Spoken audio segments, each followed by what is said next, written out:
আলাইকুম। ওয়ালাইকুম আসসালাম। আরে হাসান ভাই যে, কি অবস্থা, ভালো আছেন? এই তো আছি আলহামদুলিল্লাহ, ভালো। আপনি ভালো আছেন? আছি আলহামদুলিল্লাহ। তো কি খাবেন বলেন, চা না কফি? কফি হলে ভালো হয়। ঠিক আছে। আচ্ছা ভাই, এক কাপ কফি দিয়েন তো। তো কেমন আছেন আপনি? ওভারঅল কাজকর্ম কেমন চলছে আপনার? আলহামদুলিল্লাহ, খুব ভালো চলছে। আর আপনার? আমার আসলে আমি খুব সমস্যায় আছি। কি সমস্যা বলেন তো?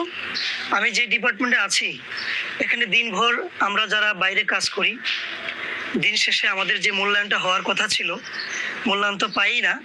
সেখানে আবার বসের প্রতিনিয়ত ঝাড়ি বকাঝকা। দিন শেষে আমরা এগুলো শুনতে শুনতে একেবারে বিব্রত হয়ে গেছি। এখানে আর পারছি না, একেবারেই পারছি না। আপনার কাছে আসার উদ্দেশ্য হলো যে আপনি একটু কষ্ট হলেও আমাকে আমার ডিপার্টমেন্টটা একটু সুইচ করে আপনার ডিপার্টমেন্টে কোনোভাবে আমাকে একটা ব্যবস্থা করে দেওয়া যায় কিনা, এতে আমার খুব উপকার হয়। শোনেন হাসান ভাই, সব অফিসেই কোনো না কোনো সমস্যা থাকে, সেগুলোকে ম্যানেজ করে চলতে হয়। আর আপনি আমাকে বললেই পারতেন যে আপনার ডিপার্টমেন্টে সমস্যা আছে, যদি সুযোগ থাকে ডিপার্টমেন্ট চেঞ্জ করবেন। দোষগুণ বর্ণনা করার কোনো দরকার ছিল না। এর জন্য কত বড় শাস্তি পেতে হবে আপনি একবার ভাবতে পারেন? ভাই, আপনি কি স্যারকে বলে দিবেন? হাসান ভাই, আমি স্যারকে বলতে যাব কেন? আমি তো জাহান্নামের শাস্তির কথা বলছি। আপনি যে কথাগুলো বললেন স্যারের অগোচরে, এটাকে গীবত বলে। আর জানেন গীবতের শাস্তি কত ভয়াবহ হতে পারে? ভাই, আর যদি এই দোষগুলো তার মধ্যে থেকেই থাকে সেক্ষেত্রে কি হবে? দোষে গুণে মানুষ, দোষগুলো যদি থেকেও থাকে তার অগোচরে বলাটাই হচ্ছে গীবত। আর যদি দোষগুলো না থাকে তাহলে সেটাকে বলে অপবাদ, যার শাস্তি আরো ভয়াবহ। আরে ভাই, আসলে আপনি গীবত সম্পর্কে এত সুন্দর করে বুঝিয়েছেন, এর আগে এ বিষয়ে আসলে আমার কোনো জ্ঞান ছিল না। আমি লজ্জিত এবং অনুতপ্ত। আল্লাহ আমাকে ক্ষমা করুক। আমিন।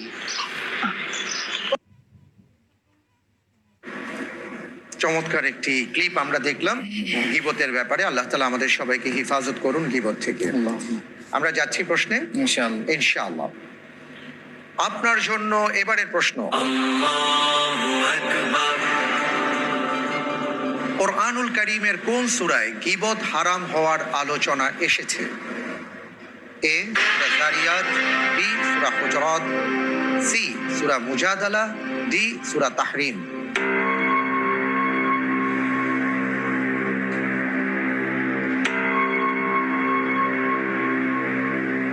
জি আলহামদুলিল্লাহ, আমি এর উত্তর হিসেবে বেছে নিচ্ছি বি সূরা হুজুরাত।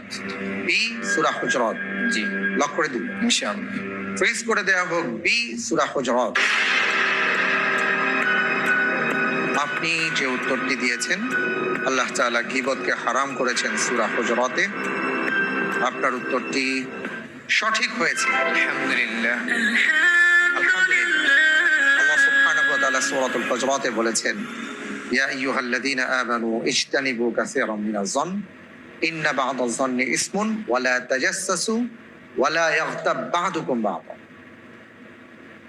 এবং এরপরে অত্যন্ত কঠিন একটি কথা এসছে, আইয়ুহিব্বু আহাদুকুম আন ইয়াকুলা লাহমা আখিহি মাইতান ফাকারিহতুমু। প্রিয় দর্শক, আমাদের সমাজে গীবতকে আমরা এতটা আমাদের জীবনের সাথে জড়িয়ে নিয়েছি, গীবত না করলে আমাদের ভালোই লাগে না। অথচ গীবতের ভয়াবহ শাস্তি কি আমরা অনেকে জানি অথবা জানি না। আসুন গীবতের শাস্তি সম্পর্কে কিছু জেনে নেওয়ার চেষ্টা করি।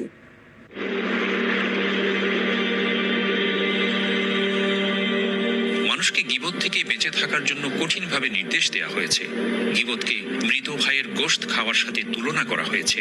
আল্লাহ রাব্বুল আলামিন বলেন, হে ঈমানদার ব্যক্তিরা, তোমরা বেশি বেশি অনুমান করা থেকে বেঁচে থাকো।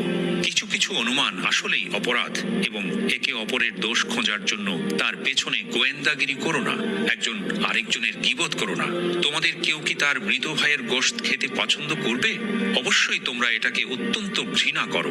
আল্লাহকে ভয় করো, নিশ্চয়ই আল্লাহ তাআলা তাওবা কবুল করেন, তিনি একান্ত দয়ালু। নবী নবী করিম সাল্লাল্লাহু আলাইহি ওয়াসাল্লাম গীবতের পরিচয় বর্ণনা করতে গিয়ে বলেন, তোমরা কি জানো গীবত কি? তারা বললেন, আল্লাহ ও তাঁর রাসূলই ভালো জানেন। তিনি বললেন, তোমার কোনো ভাইয়ের সম্পর্কে যে কথা অপছন্দ করে তা তার অগোচরে বলার নামই গীবত। জিজ্ঞেস করা হলো, আমি যা বলছি তা যদি সেই ভাইয়ের মধ্যে থাকে? রাসূলুল্লাহ সাল্লাল্লাহু আলাইহি ওয়াসাল্লাম বললেন, তুমি যা বলছো তা যদি তার মধ্যে বিদ্যমান থাকে তবেই তুমি তার গীবত করলে, আর যদি না থাকে তাহলে তুমি তাকে অপবাদ দিলে। আল্লাহ পাকের নিকট গীবত বড়ই ঘৃণিত এবং খারাপ কাজ হওয়া সত্ত্বেও মানুষ গীবতের ব্যাপারে খুবই উদাসীন। এজন্য গীবতের ভয়াবহতা প্রসঙ্গে নবী করিম সাল্লাল্লাহু আলাইহি ওয়াসাল্লাম বলেছেন, সুদের পাপের ৭২টি স্তর রয়েছে। তন্মধ্যে নিম্নতম স্তরের গুনাহ হচ্ছে স্বীয় মায়ের সাথে ব্যভিচারে লিপ্ত হওয়ার সমতুল্য, এবং ঊর্ধ্বতম স্তরের গুনাহ হচ্ছে কোনো ব্যক্তি কর্তৃক তার কোনো ভাইয়ের মান সম্মানের ক্ষতি সাধন করা। যে ব্যক্তি তার অন্য কোনো ভাইয়ের মান সম্মান রক্ষা করবে, কিয়ামতের দিন আল্লাহ তাআলা তাকে জাহান্নামের আগুন থেকে রক্ষা করবেন। আল্লাহ তাআলা বলেন, দুর্ভোগ রয়েছে এমন প্রত্যেক ব্যক্তির জন্য যে মানুষদের নিন্দা করে, যে কাঁড়ি কাঁড়ি অর্থ জমা করে এবং তা গুণে রাখে। সে মনে করে তার এই অর্থ তাকে এই দুনিয়ায় স্থায়ী করে রাখবে।